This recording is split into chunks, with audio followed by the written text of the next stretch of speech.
सेठ खजूरी लाल के घर में मच्छरों का एक परिवार रहता था। सेठ खजूरी लाल बहुत मोटे और तगड़े थे और मच्छरों के परिवार में भी 6-7 मच्छर थे। सभी मच्छर सेठ खजूरी लाल जी के कमरे में आराम से रहते थे। दिन को सेठ खजूरी लाल अपने काम पर चले जाते थे तो सारे मच्छर घर के कोनों में छुप जाते थे। जब शाम होती तो खजूरी लाल रात का भोजन करके सोने के लिए अपने बिस्तर पर अपने कमरे में आते तो सारे मच्छर तैयार हो जाते और सेठ खजूरी लाल को जैसे ही गहरी नींद आती और वो खराटे लेने लगते, तभी सारे मच्छर बारी बारी से आते और खजूरी लाल के शरीर पर बैठकर उनका मीठा मीठा खून पीकर अपनी भूख प्यास मिटा लेते थे। यही थी उन मच्छरों की जिंदगी। वो हर रोज ऐसा ही करते। उनकी जिंदगी बहुत मजे में बीत रही थी। पड़ोस के मकान में एक खटमल रहता था। एक दिन उसके मन में आई कि वो सेठ खजूरी लाल के घर में जाए और खजूरी लाल जी का मीठा मीठा खून पिए। वो खटमल पूरी तैयारी के साथ खजूरी लाल जी के कमरे में आ पहुंचा। खटमल को देख सभी मच्छरों ने खटमल से कहा, अरे भाई, तुम्हारा और हमारा तो बंटवारा हुआ था कि पड़ोस वाले घर में तुम रहोगे और इस वाले घर में हम लोग रहेंगे। फिर तुम आज हमारे घर में क्यों आए हो? दरअसल मेरा मालिक घर से बाहर चला गया है और वो बहुत दिनों से बाहर गया हुआ है। अब ये भी नहीं पता कि वो कब तक आएगा। मेरी तुम्हारे भूख प्यास की हालत खराब हो रही है, इसलिए सिर्फ आज के लिए मुझे यहाँ पर ठहरने दो। मैं आज सेठ खजूरी लाल के मीठे खून को पीकर अपनी भूख और प्यास मिटा लूंगा और उसके बाद मैं चला जाऊंगा। मगर तुम तो बहुत जोर से काटते हो। अगर तुम पकड़े गए तो तुम्हारे चक्कर में हम सबकी जान चली जाएगी। नहीं नहीं, तुम वापस जाओ, हम सब जानते हैं तुम्हें। अरे भाई, मुझ पर रहम करो। मैं बहुत दिनों से भूखा प्यासा हूँ। कुछ दिन और ऐसे रहा तो मैं तो मर ही जाऊंगा। इस तरह से उन मच्छरों और खटमल की बातचीत चल रही थी। खटमल के बहुत ही रिक्वेस्ट करने पे मच्छरों ने एक रात उसे उस कमरे में रहने की इजाजत दे दी। खटमल अब खजूरी लाल जी के आने का इंतजार कर रहा था। खजूरी लाल आए और अभी वो ठीक तरह से सो भी नहीं पाए थे। तब तक खटमल ने उनके गाल पे जोर से काटा। खजूरी लाल उठकर जोर जोर से चिल्लाने लगे। इतने में खजूरी लाल के सारे नौकर आ गए, मगर तब तक वो खटमल खजूरी लाल जी के गाल पर काटकर उनका खून पीकर रफू चक्कर हो गया। नौकर आए तो खजूरी लाल जी चिल्लाते हुए बोले, अरे देखो देखो, मेरे गाल पे किसी कीड़े ने काट दिया। मेरी तो दर्द के मारे हालत खराब हो रही है। ओहो, मैं क्या करूं? देखो खून भी निकल रहा है। अरे तुम लोग देखो यहाँ पर कौन सा कीड़ा है, उसे पकड़ो और मार डालो। खजूरी लाल जी के कहने पर उनके नौकर घर के कोनों में देखने लगे। तभी उनकी नजर मच्छरों पर पड़ गई। एक नौकर ने खजूरी लाल जी से कहा, मालिक मालिक, यही वो मच्छर हैं जिन्होंने आपको काटा है। इन्हें फौरन मार डालो।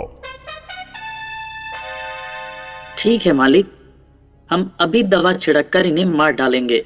बस फिर क्या था, खजूरी लाल जी की बात सुनकर उनके सभी नौकरों ने दवाई छिड़क छिड़क कर सभी मच्छरों को कमरे में ही मार गिराया और इसी तरह से गलती की खटमलने और भुगतना पड़ा मच्छरों को। इसलिए बच्चों, हमें भी अनजान लोगों से और शातिर लोगों से सावधान रहना चाहिए, वरना कई बार वो हमारे बहुत बड़े नुकसान का कारण बन जाते हैं।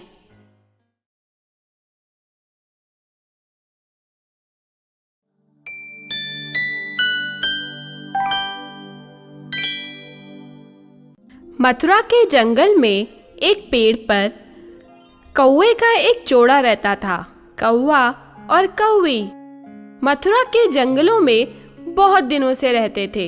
वो दोनों बहुत ही खुशहाली से अपना जीवन व्यतीत कर रहे थे। कौवा जब भी भोजन की तलाश में बाहर जाता तो कौवी के लिए भी भोजन साथ में लाता था। कौवा और कौवी एक दूसरे को बहुत प्यार करते थे। वो एक दूसरे की परवाह करते थे, एक दूसरे की देखभाल किया करते थे। जब कभी भी कौवा बाहर नहीं जा पाता था तो कौवी भोजन के लिए बाहर चली जाती थी और स्वयं भोजन करके कौवे के लिए भी ले आती थी। दोनों का व्यवहार दोस्ताना था। उन दोनों को देखने वाले बाकी जीव उन दोनों की बहुत तारीफ करते थे। अरे देखो, वो कौवा और कौवी कितने प्यार से रहते हैं, कितनी शांति से रहते हैं, एक दूसरे की कितनी परवाह करते हैं। तुम ठीक कह रही हो, वो दोनों बड़े आराम से रहते हैं। उन दोनों की आपस में कभी लड़ाई नहीं होती है।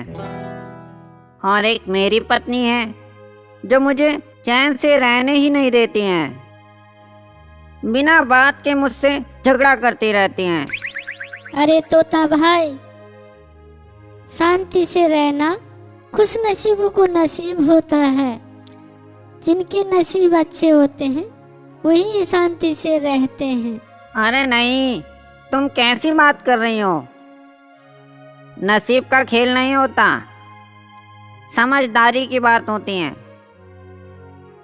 आपस में अगर समझदारी हो तो किसी भी बात पर झगड़ा नहीं हो सकता। और जाने अनजाने में बात बिगड़ भी जाए तो समझदारी से उसका निदान निकाला जा सकता है। अच्छा, फिर तो ये दोनों बहुत समझदार है। हाँ, और इसी समझदारी का नतीजा है जो आज हम यहाँ बैठकर उनके पीछे उनकी तारीफ कर रहे हैं। इस तरह से जंगल के सभी जानवर और पक्षी कौवा और कौवी की बहुत तारीफ करते थे। कौवा और कौवी बड़े प्यार से रहते थे। कुछ समय बाद एक बहुत बड़ा सांप कौवा और कौवी जिस पेड़ पर रहते थे उसी पेड़ की जड़ पर बिल बना के रहने लगा। कौवी जब भी अंडे देती वो सांप ऊपर चढ़कर खा जाता था। इस बात से कौवा और कौवी बहुत ज्यादा परेशान हो गए। इस परेशानी की वजह से उनकी जिंदगी में बहुत सारी मुश्किलें आ गईं। अब कौवी जब भी अंडे देती वो सांप उन्हें खा जाता था। कौवी बहुत ज्यादा दुखी और परेशान रहते हुए एक दिन कौवे से बोली, सुनो जी, हमारे अंडों को तो ये सांप खा जा रहा है, फिर हमारी संतान कैसे होगी? मेरी समझ से हमें ये पेड़ छोड़ देना चाहिए। हमें कहीं और जाकर अपना आशियाना बनाना चाहिए। वाह, तुम कैसी मूर्खता वाली बातें कर रही हो। किसी के डर से या किसी समस्या की वजह से अपना घर थोड़ी छोड़ते हैं। मैं निश्चित रूप से कोई ना कोई हल निकाल ही लूँगा। तुम मुझे 1-2 दिन का समय दो। यह कहकर कौवा वहां से उड़ा और पास की ही एक झील के पास जाकर एक पेड़ पर बैठ गया और मन में विचार करने लगा कि किस तरीके से सांप से छुटकारा मिले। तभी उसने देखा एक राजकुमार नदी के पास आता है, अपने कपड़े और सोने की चेन उतार कर किनारे पर रख देता है और नहाने के लिए पानी के अंदर चला जाता है। राजकुमार के सिपाही आसपास ही घूम रहे होते हैं। कौवे के दिमाग में आइडिया आया और उसने बिना कुछ सोचे समझे और बिना देर किए राजकुमार के चेन को अपनी चोंच में उठाकर धीरे धीरे वहां से उड़ने लगा। राजकुमार ने देखा तो राजकुमार ने सिपाहियों से कहा, अरे रे रे, वो देखो, वो कौवा मेरी चेन अपनी चोंच पर ले जा रहा है। उसका पीछा करो, वो चेन हर हाल में मुझे मिलनी चाहिए।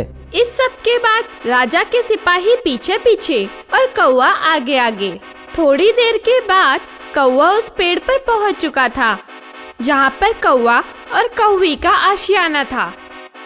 राजा के सिपाही आ ही रहे थे कि कौवे ने उड़ते हुए उस चेन को उस पेड़ के जड़ के पास बने सांप के बिल में डाल दिया। राजा के सिपाही आए और आपस में बातें करने लगे। अरे रे रे, मैंने देखा, बहुत ध्यान से देखा। वो कौवा सोने की चेन को इसी बिल में डालकर उड़ गया। ठीक है, इस बिल को हम खोदते हैं, ये ज़्यादा गहरा नहीं होगा।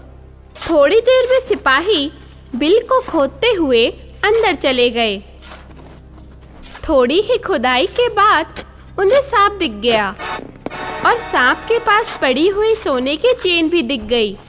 और फिर सबसे पहले सिपाहियों ने अपने भाले से उस सांप को मार डाला, फिर चेन उठाकर वापस चले गए।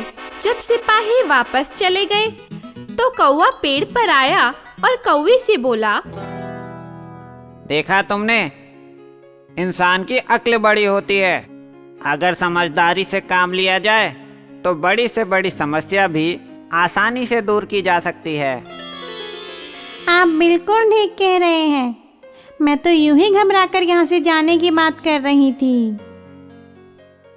मैं समझता था कि मैं इस परेशानी का हल ज़रूर निकाल लूँगा। इसी वजह से मैंने कभी जाने का नहीं सोचा। इसके बाद कौवा और कौवी पहले की तरह बड़े आराम से अपने पेड़ पर रहने लगे। बच्चों, जिंदगी में बड़ी से बड़ी समस्या भी हमारी समझदारी के आगे छोटी पड़ जाती है। इसलिए हर समस्या का समझदारी पूर्वक समाधान ढूंढना चाहिए। समस्या आती है तो अपने साथ समाधान लेकर भी आती है। बस हमें ढूंढना होता है और सही समय पर समस्या का